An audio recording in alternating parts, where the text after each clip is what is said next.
के भारत में आप सबका स्वागत है। दोस्तों, कोरोना वायरस फिर से नई शक्ल में आ गया है। एक नई लहर के तौर पे, तीसरी लहर के तौर पे, ओमिक्रॉन के नाम से।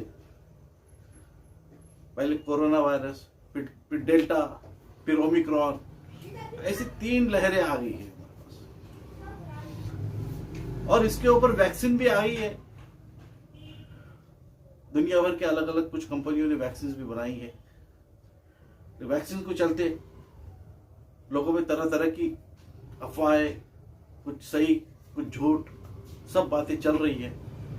इस तरह के व्हाट्सएप यूनिवर्सिटी पे, फेसबुक पे, सोशल मीडिया पे तरह तरह की सही और झूठ सब बातें चल रही है। और दोस्तों,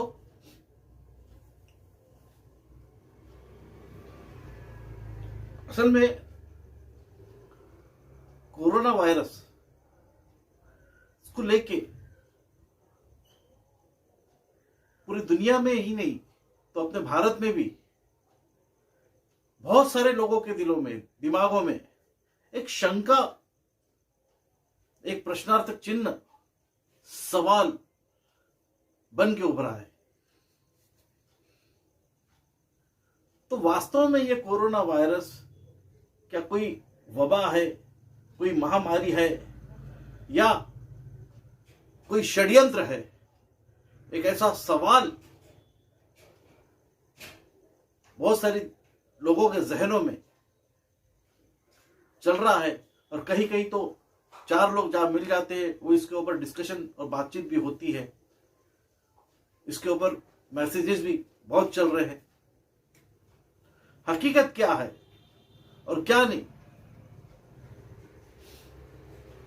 ये अभी सही तौर पे कोई बता नहीं सकता। लेकिन हम इतिहास में उठा के देखते हैं तो इसके पहले जितने भी बार कोई भी इस तरह की महामारी या वबा आई है तो वो पहली लहर, दूसरी लहर, तीसरी लहर, ऐसा किसी की कोई नहीं हुई। चाहे प्लेग आया हो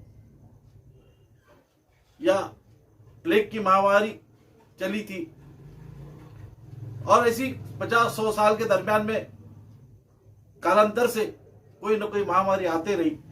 लेकिन इतिहास में कभी ऐसा पढ़ने में नहीं आया कि उसकी ये पहली लहर थी, फिर ये दूसरी लहर या तीसरी लहर। और उस जमाने में इलेक्ट्रॉनिक्स मीडिया नहीं हुआ करता था जिस तरह से आज टीवी चैनल का जो इलेक्ट्रॉनिक्स मीडिया है, अखबारों का, अपना न्यूज चैनल्स का, उस टाइम पे नहीं हुआ करता था। ना ही मोबाइल हुआ करते थे, व्हाट्सएप यूनिवर्सिटी चलती थी और इसके जरिए लोगों को डराने का काम भी हुआ करता था। बीमारियां आती है, जाती है। जब ईश्वर भगवान बीमारी पैदा करता है तो किसी न किसी लोगों के माध्यम से उसके उपाय लोगों के दिमागों में डालता है और वो उपाय भी खुद ही देता है। ये हमारा मानना है। तो दोस्तों, कोरोना वायरस एक ऐसा वायरस है जैसे कि कोई इलेक्ट्रॉनिक गैजेट हो कि हर साल भर के बाद में नया वर्जन आ रहा है, उसका अपडेट होके आ रहा। पहले कोरोना वायरस, फिर वो कोरोना डेल्टा वायरस, फिर कोरोना ओमिक्रॉन वायरस। ये पहली बार ही ऐसा हो रहा है, सामने आ रहा है। तो इसीलिए लोगों के जहन में, लोगों के मस्तिष्क में, लोगों के विवेक में सवाल खड़ा हो रहा है, क्या ये कोरोना वायरस सही है या झूठ है? या सही है तो ये कोई जानबूझ के षड्यंत्र तो नहीं है, ये फैलाया गया है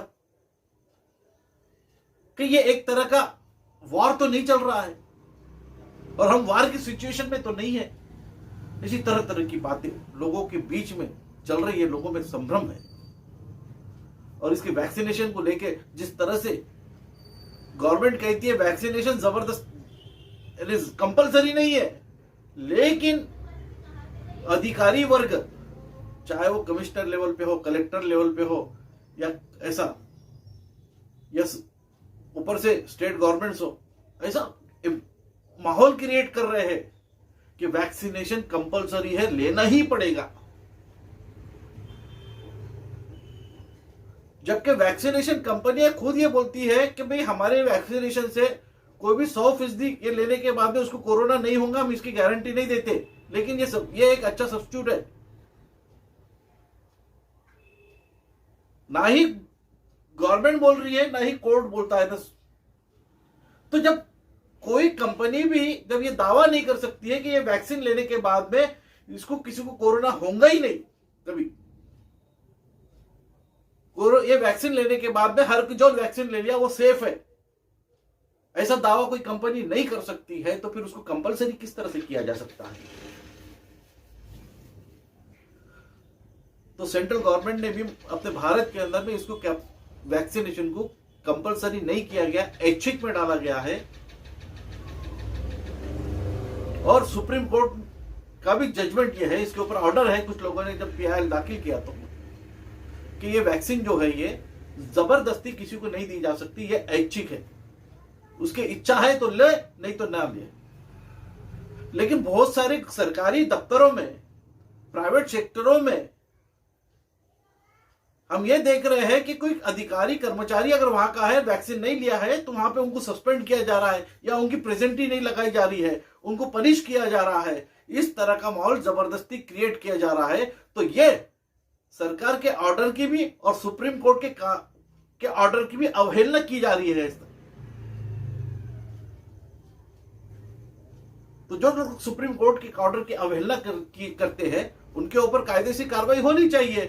तो जो लोग वैक्सीनेशन नहीं लिए हैं और कोई उन पर इस तरह का दबाव डाल रहा है, चाहे उनका अधिकारी हो, उनका ऑफिसर हो, वो जिस डिपार्टमेंट में काम करते हो, डिपार्टमेंट के कोई कर्मचारी हो, तो आप उसके खिलाफ पे कंप्लेंट कर सकते हैं, क्योंकि सुप्रीम कोर्ट खुद कहता है कि ये ऐच्छिक है, जबरदस्ती नहीं दी जा सकती। और कोरोना वायरस ये वैक्सीन लेने के बाद में भी बहुत सारे लोगों को ये देखा गया है, पाया गया है, जिसने पहला डोज और दूसरा डोज भी लिया, उनको कोरोना भी हुआ है, और ऐसे कुछ लोगों की मौत भी हुई है। तो 100% ये नहीं। लेकिन एक बात है,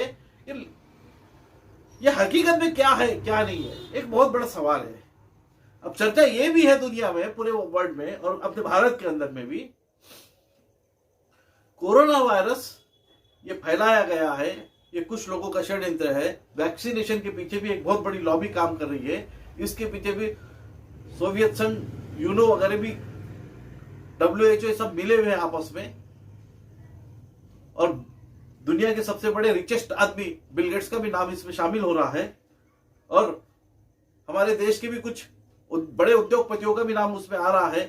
दुनिया भर के जैसे ऐसे रिचेस्ट पर्सन है, ये सब मिलके ये सारी चीजें इसमें इन्वॉल्व है। इसीलिए तो भारत से भी कुछ ऐसे धनाढ्य लोग हैं जो रिचेस्ट है, उन्होंने भारत की नागरिकता छोड़ के विदेशों में नागरिकता लेने का सिलसिला शुरू किया है। तो ये सिलसिला क्यों शुरू किया है, बहुत सारे सवाल पैदा हो रहे हैं। और ये कोरोना वायरस जब से चालू हुआ है, तब से लोग लेके भारत छोड़ने की जा रहे हैं और दूसरे देश की नागरिकता लेने की ले रहे हैं, ये भी बातें सामने आ रही है। तो ये सारी चीजें जो है जहनों में सवाल पैदा कर रही है। हमारा विवेक बुद्धि इसमें सवाल पैदा करता है कि ऐसा क्यों हो रहा है।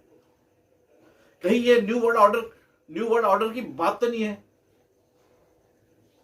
जिस तरह से हमारे प्रधानमंत्री जी मोदी जी ने संसद में एक बार अपने वक्तव्य में कहा था, न्यू वर्ल्ड ऑर्डर का जिक्र किया था, यह उस न्यू वर्ल्ड ऑर्डर की लाने की तैयारी तो नहीं है, यह उसी का एक हिस्सा तो नहीं है। क्योंकि ये कोरोना के वजह से सैकड़ों, लाखों, करोड़ों लोगों बेरोजगार हो गए हैं, नौकरियां चली गई है, काम धंधे ठप हो गए हैं, बहुत से घर उजड़ गए हैं, बहुत से लोग रास्ते पे आ गए हैं। तो ऐसी परिस्थिति है, और ऊपर से पहली लहर, दूसरी लहर, तीसरी लहर चल रही है, लोगों को सेटअप होने का कोई मौका ही नहीं मिल रहा। एजुकेशन की धज्जियां उड़ाई जा रही है। 2 से 3 आगे तीसरा साल चल रहा है, बच्चों को स्कूल से दूर रखा जा रहा है। तो ये जो पीढ़ी अभी जो स्कूल की पीढ़ी है, ये आगे चल के इनका बेस कैसा होगा, इनका फ्यूचर कैसा होगा, ये भी एक बहुत बड़ा सवाल है। ये 3 सालों में जो इंजीनियर्स और मेडिकल से निकलने वाले बच्चे जो है ये किस तरह के परफॉर्मेंस देंगे आगे चल के भविष्य में, ये एक बहुत बड़ा सवाल पैदा हो रहा है। कहीं ना कहीं बहुत सारे बुद्धिजीवी लोगों का एक मानना है इसमें कहीं ना कहीं एक बहुत बड़े षड्यंत्र की बू नजर आती है, बू आती है। तो दोस्तों हकीकत में क्या है क्या नहीं है ये तो हम दावा नहीं कर सकते, लेकिन देश के अंदर में इस तरह का माहौल है। पूरी दुनिया में एक हुकूमत, डिक्टेटरशिप, न्यू वर्ल्ड ऑर्डर, ये उसकी तैयारी का हिस्सा भी है और ये आने वाला भी है। और न्यू वर्ल्ड ऑर्डर जब ये लागू हो जाएगा और पूरी दुनिया में एक हुकूमत हो जाएगी, पूरी दुनिया मिलकर एक सरकार, कोई कंट्री की अलग अलग सरकार नहीं रहेगी, पूरी दुनिया की एक ही सरकार रहेगी,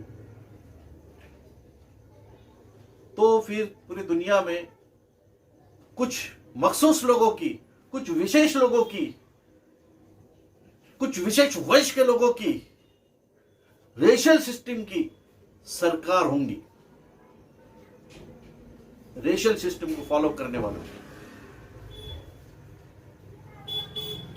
ये सब उसी के लिए तैयारी चल रही है। तो दोस्तों न्यू वर्ल्ड ऑर्डर आम जनता के लिए बेहतर नहीं हो सकता। ये सिर्फ बड़े उद्योगपति, रईसों और मालदार लोगों के लिए बेटर है और बाकी की जनता गुलाम होने वाली है न्यू वर्ल्ड ऑर्डर के तहत। ये एक ढांचा उसका इस तरह से है, लोगों के बीच में चर्चा है, लोग सवाल पैदा कर रहे हैं और सवालों के जवाब ढूंढने की कोशिश में है। तो दोस्तों ये था कोरोना वायरस और उसको लेके लोगों के दिलों में जो शक शुभा है, जो सवालात है, मैंने आपके सामने वो बातों को रखा और इस बातों को मैं भी जानना चाहता हूं कि हकीकत क्या है। अगर ये सही वर्ल्ड ऑर्डर की तैयारी के लिए ये है तो ये हमारे साथ बहुत बड़ा षड्यंत्र हो रहा है, अगर है तो दोस्तों मैं अपने शब्दों को रोकता हूं और आप लोगों से विदा लेने के पहले मैं आपसे एक अपील करता हूं, जिन लोगों ने मेरे चैनल को आज का भारत को अभी तक सब्सक्राइब नहीं किया है, तो मैं उन सबसे नम्र निवेदन करता हूं कि वो मेरे इस चैनल को लाल बटन दबा के सब्सक्राइब कर ले। सब्सक्रिप्शन फ्री है। और दोस्तों अपने दोस्तों से ये वीडियो शेयर करें और उनसे भी कहिए कि इस चैनल को सब्सक्राइब करें। धन्यवाद। जय भारत।